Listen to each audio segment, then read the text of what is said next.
Everyone. In this video, we'll discuss the solutions of BZY CT 135 term end दिसंबर 25 वाला paper. इससे पहले के जितने भी पेपर्स हैं बेटा वो ऑलरेडी चैनल पे अवेलेबल हैं और इसके अलावा इंपॉर्टेंट क्वेश्चंस भी चैनल पे ऑलरेडी अपलोडेड है। आ जाते हैं बेटा फर्स्ट क्वेश्चन पे। पहला क्वेश्चन एज इट इज हमेशा कंपलसरी होते हैं जिसमें हमें करने होते हैं फिलअप्स और match the following. Super oxide dismutase is an super oxide dismutase जो होता है ना बेटा वो एक एंटीऑक्सीडेंट होता है। एंटीऑक्सीडेंट मतलब कि हमारी बॉडी के अंदर ऑक्सीजन को कट करने का या ऑक्सीडेशन ना होने का काम करता है और ये एक मेटालो एंजाइम है।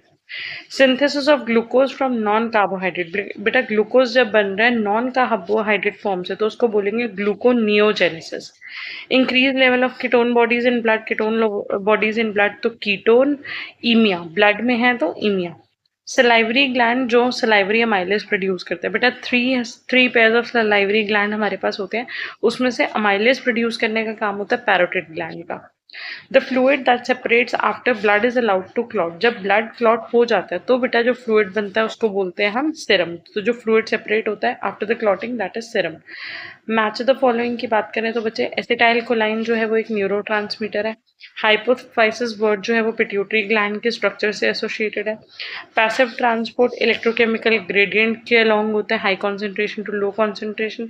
ईसीएफ कनेक्टेड है किससे, ब्लड प्लाज्मा से। और वाइटल कैपेसिटी तो पहले वाले पेपर्स में भी आया हुआ है इसका फॉर्मूला। नेक्स्ट आ जाते हैं define isoenzyme and explain with a suitable example. Isoenzyme का मतलब होता है बेटा same enzyme having different forms. बेटा एक ही एंजाइम है लेकिन उसके फॉर्म्स जो है वो अलग अलग हैं। तो मतलब एंजाइम जो एक ही केमिकल रिएक्शन को कैटलाइज करने में हेल्प कर रहे हैं, केमिकल रिएक्शन को प्रोसीड करने में हेल्प कर रहा है, लेकिन वो एंजाइम के डिफरेंट स्ट्रक्चरल फॉर्म प्रेजेंट हो तो उसको क्या बोलेंगे, आइसो एंजाइम। आइसो एंजाइम के मेन एग्जाम्पल की बात करें ना बेटा, एक होता है एलडीएच लैक्टोज डिहाइड्रोजनेस और उसके अलावा क्रिएटिन काइनेस। ठीक है, क्रिएटिन फॉस्फोकाइनेस सीपीके। ठीक है, तो सीपी के भी 3 फॉर्म्स का होता है, सीपी के एमएम, सीपी के एमबी, सीपी के बीबी, एक मसल का, एक ब्रेन का और एक मसल ब्रेन का। और लैक्टेट डिहाइड्रोजनेस के भी 5 फॉर्म्स प्रेजेंट होते हैं। आइसो एंजाइम पे हम सेपरेट डिटेल वीडियो कर चुके हैं, तो अगर आप चाहो तो आप जाके चैनल पे चेक कर सकते हो। Coming back to the answer, क्योंकि अगर हम ब्रीफ में फटाफट से यहाँ आंसर डिस्कस करें तो बेटा आइसो एंजाइम जो होते हैं वो multiple form of an enzyme जो कैटलाइज कर रहे हैं सेम बायोकेमिकल रिएक्शन को। तो ये याद रखना है कि ये मल्टीपल फॉर्म ऑफ एंजाइम है but differ in their physical and chemical properties. जो ये अलग अलग फॉर्म है इनकी फिजिकल प्रॉपर्टीज भी अलग है और केमिकल प्रॉपर्टीज भी अलग है, जैसे कि अमीनो एसिड का सीक्वेंस हो गया, मोबिलिटी हो गई, काइनेटिक पैरामीटर्स हो गए। एग्जाम्पल की बात करें तो सबसे इंपॉर्टेंट सबसे क्लासिक एग्जाम्पल आइसो एंजाइम्स का होता है बेटा lactate dehydrogenase LDH. It is a tetrameric enzyme. Tetrameric मतलब बेटा ये 4 सब यूनिट से बना हुआ है, मेड अप ऑफ 2 सब यूनिट्स ऑफ एच हार्ट के लिए और 2 होते हैं M. The subunits combine in different ways to form 5 distinct isoenzyme. जैसे कि LDH1 जो है वो H4 मतलब इसके अंदर चारों जो सब यूनिट्स हैं वो हार्ट से एसोसिएटेड है। उसके अलावा H3M1 हो सकता है जो रेटिकुलो एंडोथेलियल सिस्टम में मिलता है। H2M2 लंग्स में प्रेजेंट होता है। H1M3 किडनी और प्लेसेंटा में प्रेजेंट होता है। M4 जिसमें मसल से ही रिलेटेड 4 सब यूनिट है वो हमारे स्केलेटल मसल और लिवर में प्रेजेंट होता है। नेक्स्ट क्वेश्चन में आए बेटा, तो list the fat soluble vitamin and also write their sources.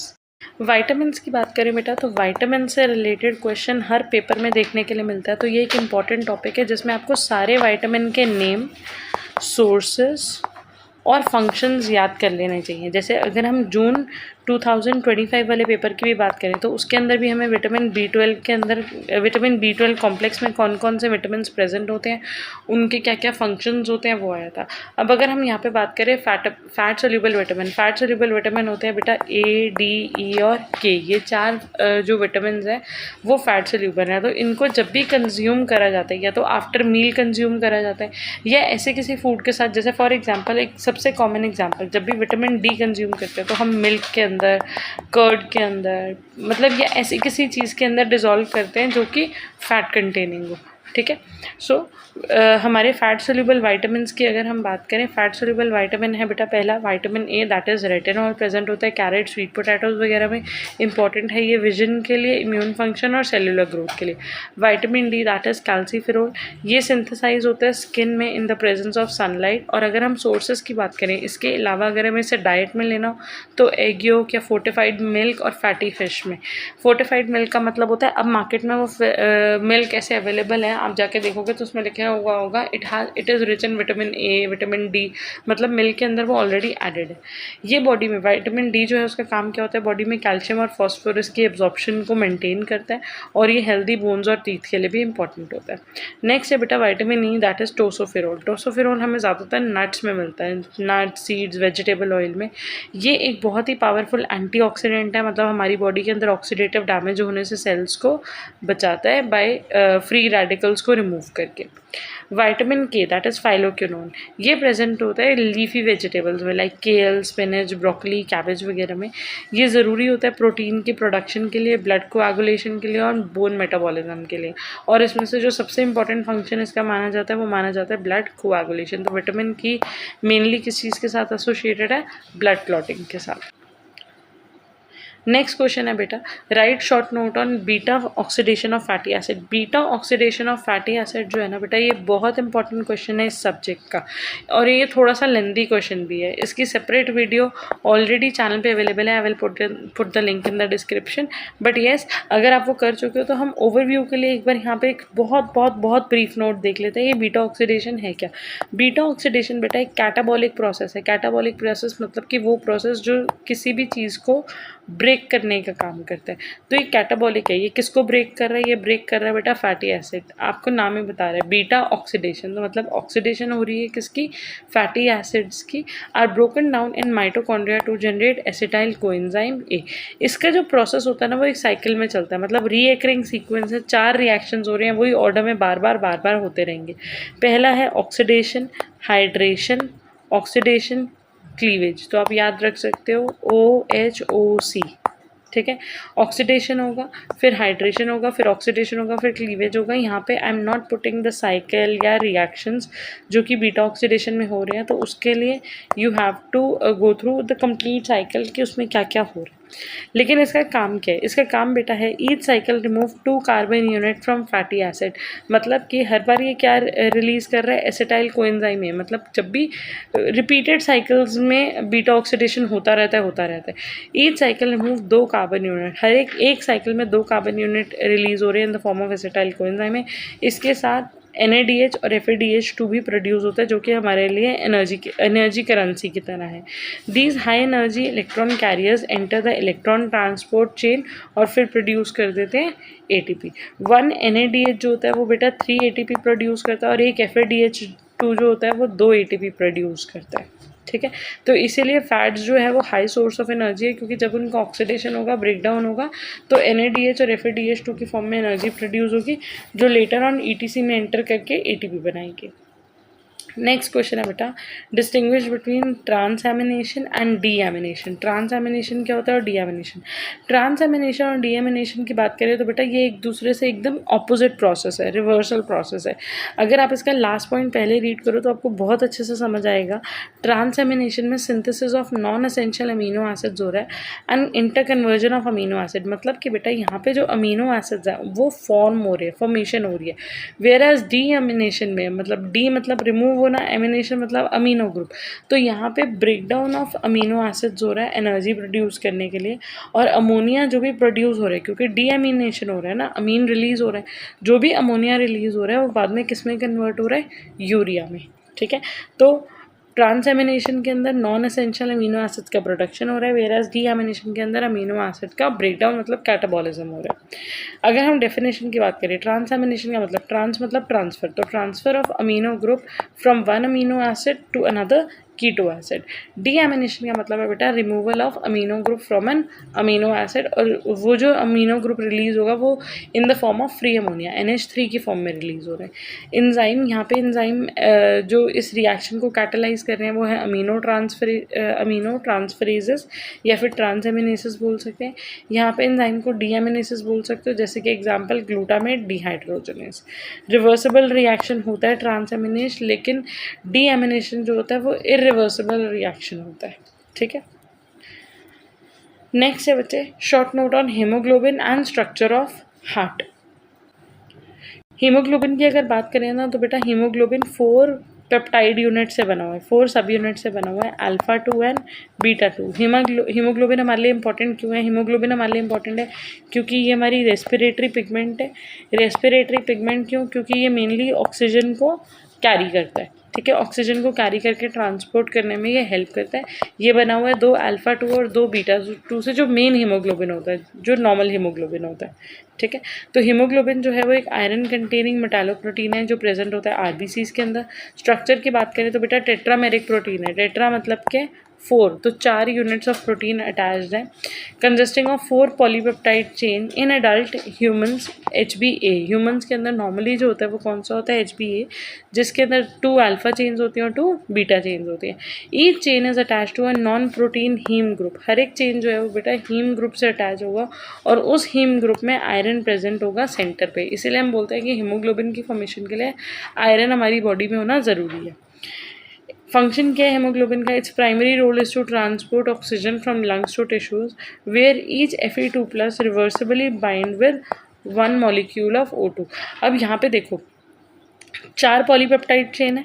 ठीक है, 4 पॉलीपेप्टाइड चेन जो है वो नॉन प्रोटीन हीम ग्रुप के साथ अटैच है जिनके सेंटर में Fe2 है। तो बेटा अगर 4 चेन्स है तो उनके सेंटर में, हर एक के सेंटर में एक Fe2+ होगा पर चेन। तो टोटल कितने आयन्स हो गए यहाँ पे? Fe के आयन्स हो गए 4, और हर एक आयन एक ऑक्सीजन के साथ बाइंड करेगा। तो बेटा एक haemoglobin at a time 4 oxygen molecule के साथ बाइंड करके उनको कैरी करते हैं। उसके अलावा it also assist in transporting carbon dioxide from the tissues back to the lungs. अब बेटा हीमोग्लोबिन ऑक्सीजन के साथ कंबाइन करके बनाएगा ऑक्सी हीमोग्लोबिन। ठीक है, जब ये जाएगा सेल्स पे तो सेल्स पे इसने ऑक्सीजन रिलीज कर दी। ऑक्सीजन रिलीज करेगा तो उनसे CO2 ले लेगा, तो हीमोग्लोबिन कुछ अमाउंट तक CO2 के साथ भी बाइंड कर जाता है और बहुत कम परसेंटेज में CO2 की ट्रांसपोर्टेशन में भी हेल्प करता है। नेक्स्ट है बेटा स्ट्रक्चर ऑफ हार्ट। हार्ट की अगर हम बात करें तो हार्ट के स्ट्रक्चर से रिलेटेड हमें 3 मेन चीज़ें पढ़ने की ज़रूरत है। एक, हार्ट के चैम्बर्स, दूसरा हार्ट की जो वॉल होती है वो, और तीसरा हमें पढ़ने की ज़रूरत है हार्ट के अंदर जो वॉल्व्स प्रेजेंट है।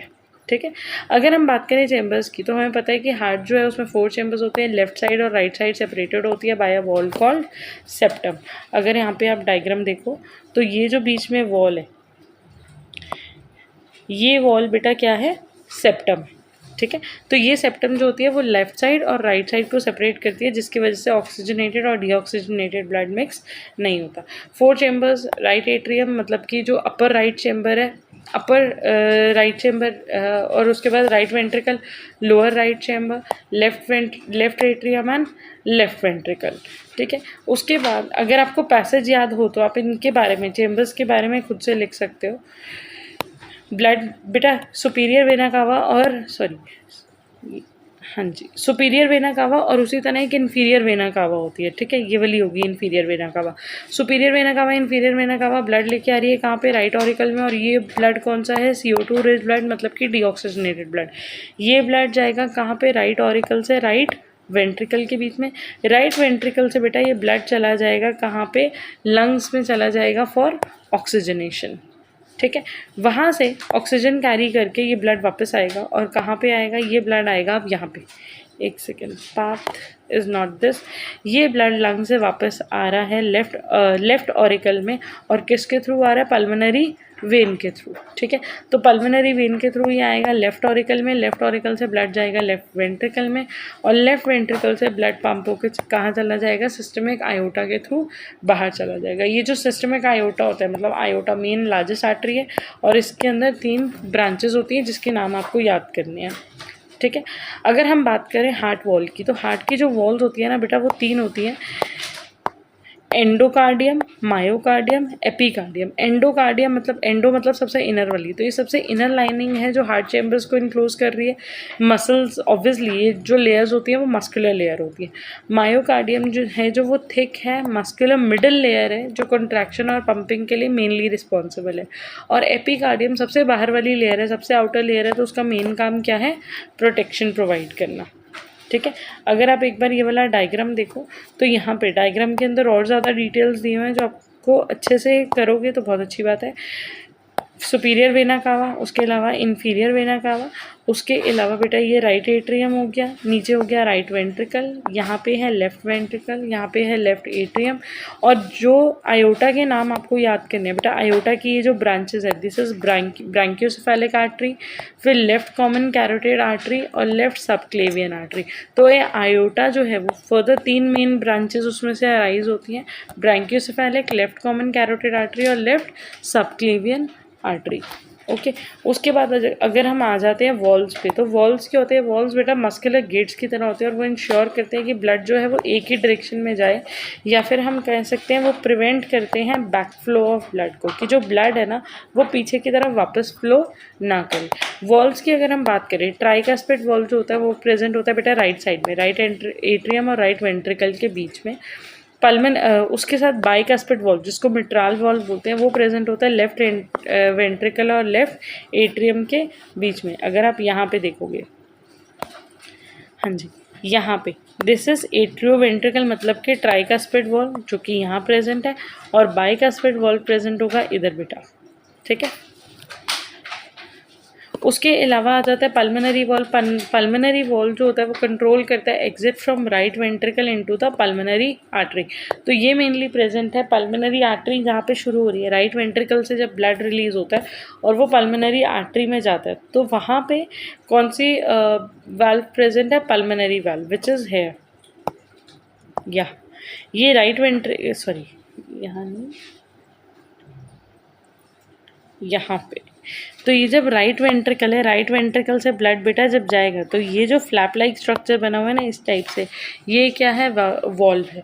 उसी के साथ जो लास्ट वॉल्व हमारे पास प्रेजेंट होती है वो होती है आयोटिक वॉल्व। आयोटिक वॉल्व कहाँ पे प्रेजेंट होगी, control the exit from left ventricle into the iota. जैसे राइट वेंट्रिकल से जब ब्लड निकल रहा था तो पल्मोनरी आर्टरी के पास वॉल्व प्रेजेंट थी, जब लेफ्ट वेंट्रिकल से ब्लड आयोटा में जाएगा तो वहाँ पे भी आयोटिक वॉल्व प्रेजेंट होगी। ठीक है जी, अब चलते हैं नेक्स्ट क्वेश्चन में। There is one more diagram, हाँ ये वाला लेयर्स वाला। तो जो सबसे अंदर वाली लेयर होती है बेटा एंडोकार्डियम, वो सबसे थिक लेयर है, उसके एंडोकार्डियम थिन लेयर है, उसके अंदर मायोकार्डियम, मायोकार्डियम सबसे ज़्यादा थिक लेयर है, उसके बाहर लेयर है एपिकार्डियम जो विसरस है और बेसिकली वो प्रोटेक्शन का काम प्रोवाइड कर रही है। और हार्ट के बाहर जो हार्ट की लेयर्स नहीं है बट हार्ट के बाहर दूसरी लेयर शुरू हो जाती है जैसे कि पेराइटल लेयर, फाइब्रस पेरिकार्डियम और पेरिकार्डियल कैविटी। पेरिकार्डियल कैविटी हुआ जो हार्ट की लेयर्स के बीच में जो स्पेस हुई, that is pericardial activity. Next question है बेटा, difference between the following, cardiac और स्केलेटल मसल के बीच में, glycolysis, glycogenesis, peptide protein, budding and fragmentation.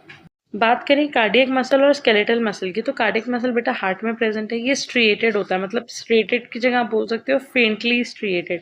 जब माइक्रोस्कोप में स्टेन करते हैं ना उसके अंदर हमें हल्के हल्के लाइट और डार्क बैंड नजर आते हैं। इनवॉलंटरी है क्योंकि हमारी विल से नहीं चल रहा, मोनोन्यूक्लिएटेड या फिर यूनिन्यूक्लिएटेड। बेटा इसका स्ट्रक्चर ना कुछ इस तरीके से होता है, ऐसे करके ब्रांच करके बना हुआ होता है। ठीक है, और एक सेल के अंदर एक ही न्यूक्लियस प्रेजेंट होता है, ब्रांच फाइबर है, बीच में इंटरकैलेटेड डिस्क प्रेजेंट है और ये इंटरकैलेटेड डिस्क की वजह से इसमें स्ट्रिएटेड अपीयरेंस आती है।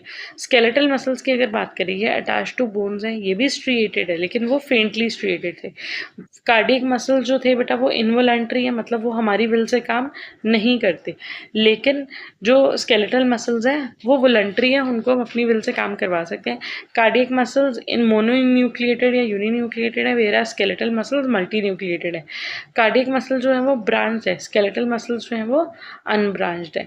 कार्डियक मसल्स में इंटरकैलेटेड डिस्क प्रेजेंट है, स्केलेटल मसल में इंटरकैलेटेड डिस्क प्रेजेंट नहीं है। कार्डियक मसल एसोसिएटेड है सिर्फ हार्ट से और स्केलेटल मसल अटैच होता है बोन से। तो ये हो गए बेटा इनके डिफरेंस। अब नेक्स्ट है ग्लाइकोलिसिस और ग्लाइकोजेनेसिस। ग्लाइकोलिसिस मतलब ब्रेक डाउन ऑफ ग्लाइकोज। बेटा ये एक कैटाबॉलिक पाथवे है जिसमें ग्लूकोज जो है वो ब्रेक डाउन हो रहा है और क्या बना रहा है, पायरुवेट, और ये प्रोसेस कहाँ पे हो रहा होता है, साइटोप्लाज्म में। वेयर एज ग्लाइकोजेनेसिस मतलब कि ग्लाइकोजेनेसिस का मतलब होता है बेटा सिंथेसिस, फॉर्मेशन, तो ग्लाइकोजन का या ग्लूकोज का बनना।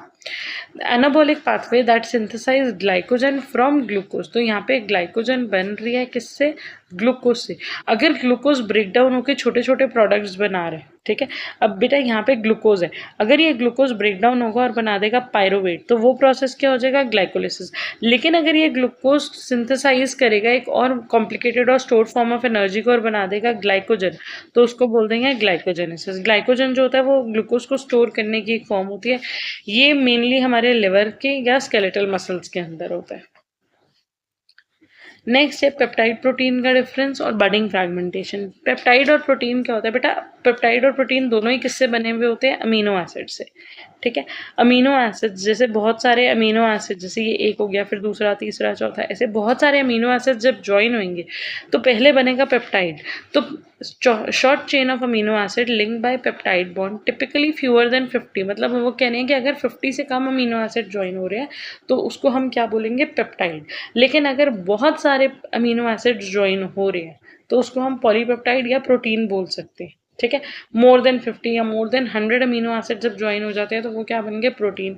स्ट्रक्चर की बात करें तो बेटा पेप्टाइड में जो होता है वो 3D कॉम्प्लेक्स नहीं बनता, लेकिन प्रोटीन में जो होता है फोल्डिंग। बेटा प्रोटीन का जब स्ट्रक्चर होता है ना, जैसे पहले 1 डिग्री होता है, फिर 2 डिग्री, फिर 3 डिग्री और फिर एक क्वाटरनरी स्ट्रक्चर होता है, ठीक है। तो प्रोटीन के अंदर इजिली टर्जरी और क्वाटरनरी स्ट्रक्चर्स हमें देखने के लिए मिलेंगे, वेयर एज पेप्टाइड के अंदर हमें प्राइमरी या सेकेंडरी स्ट्रक्चर ही देखने के लिए मिलते हैं। Budding versus fragmentation. बडिंग और फ्रेगमेंटेशन बेटा दोनों ही क्या है, type of asexual reproduction. Budding के अंदर क्या होता है, एक ऑर्गेनिज्म है, उसकी बॉडी पे एक आउटग्रोथ शुरू होगी और वो डेवलप कर जाएगी into a complete individual, that is budding. Fragmentation में क्या है, an organism which is cut into parts, then each part is developed into a new organism, so this is fragmentation. So budding asexual reproduction, यहाँ पे new organism develop हो रहा है from outgrowth on the parent body due to cell division, जैसे कि hydra और yeast. Fragmentation भी asexual reproduction है जहाँ पे पेरेंट बॉडी ब्रेक होती है into pieces and each piece will grow into a completely new organism. Example हो गया बेटा स्पाइरोगायरा और प्लेनेरिया। नेक्स्ट क्वेश्चन पे आ जाएं तो explain the structure of neuron. ये क्वेश्चन बहुत इजी है और इजी होने के साथ साथ अच्छी बात यह है कि ये क्वेश्चन इंपॉर्टेंट भी है क्योंकि ये कई पेपर्स में रिपीट हो चुके हैं। न्यूरॉन का स्ट्रक्चर आई थिंक आप सबको पता होगा कि जो ये वाला जो short short thread like structures है, दीज आर डेंड्राइट। ये इसको कोर ना लिख के बेटा लिखोगे न्यूक्लियस, और ये जो पूरा पार्ट हो जाएगा दिस इज सेल बॉडी, और सेल बॉडी को ही हम क्या बोलते हैं, साइटोन। एक लॉन्ग पार्ट है जिसको हमने बोला एक्सॉन। एक्सॉन के ऊपर जो ये लेयर प्रेजेंट होती है, इस लेयर को बेटा हमने बोल दिया माइलिन शीथ। इसके बीच में जो न्यूक्लियस या सेल्स प्रेजेंट है, दीज आर श्वानकेज या श्वान सेल्स बोलोगे। Now the part where this myelin sheath is absent, जहाँ पे ये माइलिन शीथ प्रेजेंट नहीं है, माइलिन शीथ एब्सेंट है, उसको हम बोलते हैं बेटा इंटरसेप्शन ऑफ रैनवियर या फिर नोड ऑफ रैनवियर, ठीक है। और लास्ट में आ जाते हैं एक्सॉन टर्मिनल्स। तो स्ट्रक्चर की बात करें तो सबसे पहले है सेल बॉडी। सेल बॉडी के अंदर न्यूक्लियस होता है, माइटोकॉन्ड्रिया, कुछ ग्रैन्युलर स्ट्रक्चर्स होते हैं जिसको बोलते हैं निसल बॉडीज, जो कि आरईआर की तरह होते हैं और प्रोटीन सिंथेसिस कर रहे होते हैं। शॉर्ट स्ट्रक्चर्स जो बहुत सारी ब्रांचिंग शॉर्ट हैं वो क्या है, dendrites projecting from the soma. Soma मतलब बेटा cell body. They receive chemical signals from neuron और उसको कंडक्ट करती हैं टुवर्ड्स द एक्सॉन। एक्सॉन एक सिंगल लॉन्ग प्रोजेक्शन है जो नर्व इम्पल्स को कैरी कर रही है away from the cell body. बेटा नर्व इम्पल्स जो ट्रांसमिट होता है, नर्व इम्पल्स की डायरेक्शन क्या होती है, डेंड्राइट से रिसीव होगा, सेल बॉडी से होते हुए एक्सॉन से होते हुए वो एंड तक जाएगा, ठीक है। तो एक्सॉन का काम क्या है, उस नर्व के मैसेज, उस नर्व इम्पल्स को आगे ट्रांसमिट करना टू अदर न्यूरॉन्स या effector organ. It is often covered by a lipid rich myelin sheath produce by Schwann cell. बहुत बार इसके ऊपर माइलिन शीथ प्रेजेंट होती है जो इंसुलेट करती है एक्सॉन को और जो सिग्नल ट्रांसमिशन की, सिग्नल ट्रैवल की स्पीड को बढ़ाती है। माइलिन शीथ के बीच में जो गैप्स होते हैं उनको हम बोलते हैं नोड्स ऑफ रैनवियर। एक्सॉन के एंड पे साइनेप्टिक नॉब्स होते हैं, मतलब कि ये जो एक्सॉन का एंड आया यहाँ पे ऐसे ये राउंड राउंड स्ट्रक्चर्स हमें दिखेंगे। ये क्या है बेटा, साइनेप्टिक नॉब्स है। साइनेप्टिक नॉब्स क्या प्रोड्यूस करेंगे, न्यूरोट्रांसमीटर्स प्रोड्यूस करेंगे। न्यूरोट्रांसमीटर वो केमिकल है जो सिमिलर इलेक्ट्रिकल इम्पल्स जनरेट कर देंगे नेक्स्ट न्यूरॉन में। नेक्स्ट क्वेश्चन है बेटा, व्हाट इज एन एंटीऑक्सीडेंट, और उसके दो टाइप्स बताओ। एंटीऑक्सीडेंट जैसे हमने अभी फिलअप में भी देखा था, सुपर एक्साइड म्यूटेज। एंटीऑक्सीडेंट वो हैं जो हमारी बॉडी में प्रिवेंट कर रहे हैं ऑक्सीडेशन को, और अगर ऑक्सीडेशन प्रिवेंट होगी तो हमारी बॉडी के अंदर सेल्यूलर डैमेज या डिजीजेस जो हैं वो नहीं होंगे। ठीक है। एंटीऑक्सीडेंट वो मॉलिक्यूल है जो इनहिबिट करते हैं ऑक्सीडेशन ऑफ अदर मॉलिक्यूल्स को, ये न्यूट्रलाइज कर देते हैं फ्री रेडिकल्स को, मतलब कि हाईली रिएक्टिव स्पीशीज को, preventing them from causing oxidative stress, जिससे कि बॉडी के अंदर ऑक्सीडेटिव स्ट्रेस ना हो, सेल्यूलर डैमेज ना हो, प्रोटीन्स और लिपिड्स में कोई डैमेज ना हो। अगर हम बात करें एग्जांपल्स ऑफ एंटीऑक्सीडेंट्स की, तो ये दोनों ही एग्जाम्पल अभी हम ऊपर फिलअप में या किसी ना किसी वन वर्ड में, विटामिन सी का एग्जाम्पल करा था तब बेटा हमने देखा था कि ये बहुत ही अच्छा एंटीऑक्सीडेंट है। It is a water soluble antioxidant. It scavenges free radical, ये फ्री रेडिकल्स को किल कर देता है, हटा देता है हमारे सेल से, और ये हेल्प करता है विटामिन ई की जनरेशन में। सुपर ऑक्साइड डाइम्यूटेज जो होता है वो एक एंडोजीनियस एंटीऑक्सीडेंट एंजाइम है जो कैटालाइज करता है conversion of highly reactive super oxide को मॉलिक्यूलर ऑक्सीजन में, मतलब वो O2 माइनस जो फ्री रेडिकल है इसको चेंज कर देगा ऑक्सीजन में या फिर पेरोक्साइड में। नेक्स्ट क्वेश्चन है बेटा, short note on green glands and amoeboid movement. तो ग्रीन ग्लैंड्स की अगर हम बात करें, ग्रीन ग्लैंड्स क्या होते हैं बेटा, इनको हम एंटीनल ग्लैंड्स भी बोलते हैं। ये मेन एक्सक्रीटरी ऑर्गन है क्रस्टेशियंस का। इंसेक्ट्स की एक क्लास होती है क्रस्टेशियंस, उनमें जो मेन एक्सक्रीशन का ऑर्गन है वो है एंटीनल ग्लैंड, जैसे कि क्रेफिश और क्रैब में। These are situated near the base of antenna. These glands function similar to vertebrate kidneys. हमारी किडनीज का काम जैसे होता है बेटा ऑस्मो रेगुलेशन करना, बॉडी के अंदर वाटर एंड आयरन के बैलेंस को मेंटेन करना और नाइट्रोजनस वेस्ट को रिमूव करना, उसी तरह एंटीनल ग्लैंड का काम भी है ऑस्मो रेगुलेशन करना, मतलब कि फ्लूइड और इलेक्ट्रोलाइट बैलेंस को मेंटेन करना और नाइट्रोजनस वेस्ट को एक्सक्रीट करना, mainly ammonia filtered from the organism's haemolymph, मतलब उनके ब्लड से जो फिल्टर हो रहे हैं। नेक्स्ट है बेटा एमेबॉइड मूवमेंट। एमेबॉइड मूवमेंट जो होती है मतलब कि अमीबा की, अमीबा का स्ट्रक्चर कुछ इस तरीके से होता है। तो अमीबा की जो मूवमेंट होती है वो एक सेल्यूलर लोकोमोशन है। वो किस वजह से हो पाती है, क्योंकि उसका साइटोप्लाज्म डिफरेंट फॉर्म में होता है, वो चेंज होता है। बेसिकली क्या होता है, अगर हम अमीबा के स्ट्रक्चर की बात करें इस टाइप से कुछ होगा। ये वाला जो पार्ट है बेटा, ये जो इसकी बॉडी के एक्सटेंशंस हैं, इनको हम क्या बोलेंगे, सोडोपोडिया या फिर फॉल्स फीट। ये आगे की तरफ प्रोट्रूड होंगी, जैसे जैसे ये आगे पीछे प्रोट्रूड होंगी वैसे ही वो मूव करेगा। This movement is driven by the continuous assembly and disassembly of actin myosin skeleton. ये मूवमेंट हो किस वजह से रही है, क्योंकि इनके पास जो प्रोटीन है एक्टिन और मायोसिन, उनके शेप में और स्ट्रक्चर में चेंज आते हैं, जिसकी वजह से मूवमेंट होती है। प्लस यहाँ पे एक और इम्पॉर्टेंट चीज़ हो रही है जो बहुत इंपॉर्टेंट काम हो रहा है, that is face change in the cytoplasm. इनके साइटोप्लाज्म का फेस चेंज होता है बेटा।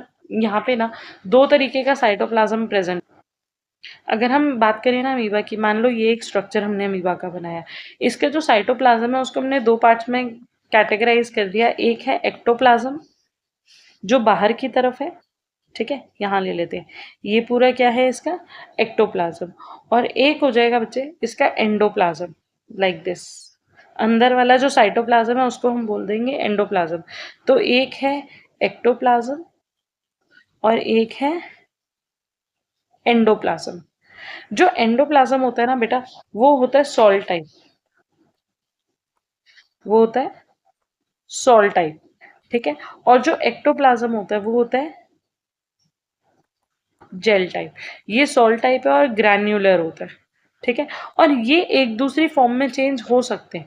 तो ये जो जब सॉल्ट टाइप और जेल टाइप आपस में एक दूसरी फॉर्म में चेंज होते हैं, मतलब ये आपस में एक दूसरे फॉर्म में कन्वर्ट होते हैं, जिसकी वजह से भी ये मूवमेंट हो पाती है। ठीक है, सो अगर आप देखो यहाँ पे phase change in the phase change, हाँ जी, phase change in the cytoplasm between fluid solid state and firmer gel state. While characteristic of amoeba, it is a crucial mechanism for human white blood cells as they navigate through tissue to engulf pathogen. यही same इसी type की जो movement है वो हमें किस में देखने के लिए मिलती है, WBCs में, दैट इज हमारे मैक्रोफेजेस में, इस टाइप का अमीबॉइड मूवमेंट। तो अमीबॉइड मूवमेंट में दो चीज़ें हेल्प कर रही हैं, एक तो साइटोस्केलेटन जिसमें एक्टिन और मायोसिन आ रहा है, और दूसरा है सॉल्ट स्टेट और जेल स्टेट।